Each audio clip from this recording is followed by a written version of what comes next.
The Soul Society likes to present itself as a world of justice, a delicate balance between life and death, a system built to protect souls and prevent chaos. But if that were truly the case, then one question remains. How did someone like Mayuri Kurotsuchi exist? Not how he rose, but how he was allowed to continue.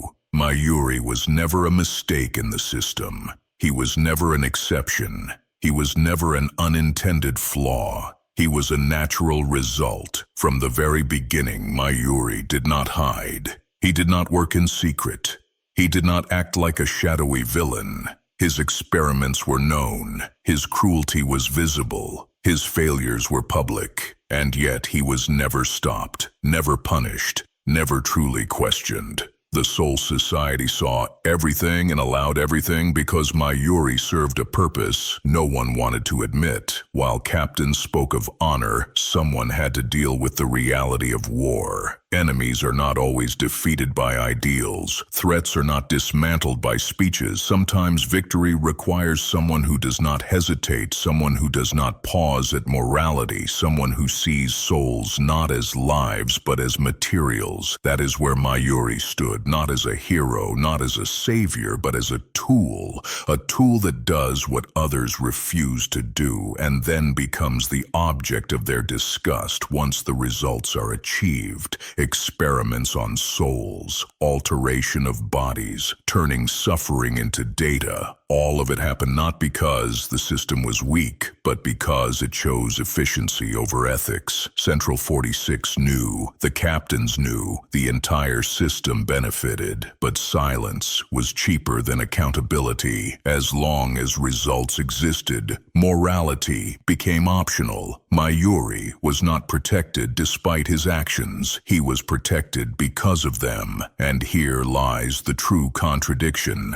Aizen challenged the system, exposed its structure, confronted its lies, so he was labeled a traitor.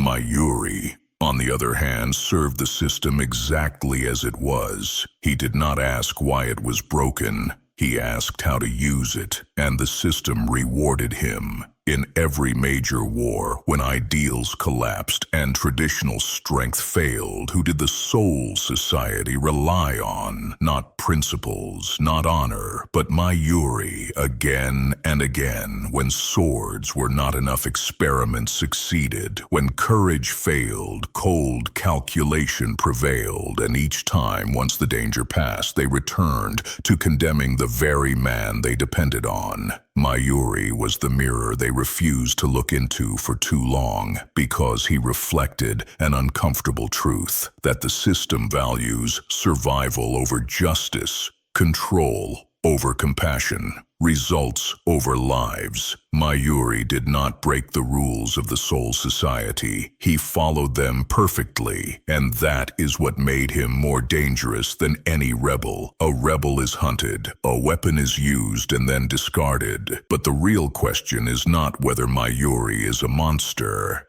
The real question is why the system needed him in the first place.